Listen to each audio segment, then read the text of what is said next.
Hello दोस्तों, आप सभी का स्वागत है बिहार तक न्यूज में। तो आप सभी दोस्तों को आज हम जानकारी देने वाले हैं कि भोजपुरी के पावर स्टार पवन सिंह भैया जी का घर कहां है। तो आप सभी दोस्तों इस वीडियो के अंत तक बने रहिएगा।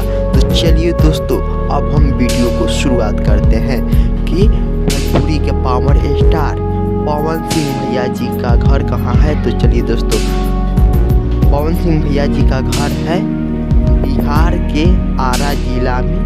तो समझ सकते हैं कि भोजपुरी के पावर स्टार पवन सिंह भैया जी का घर बिहार के आरा जिला में है, जो भोजपुरी के अभी पावर स्टार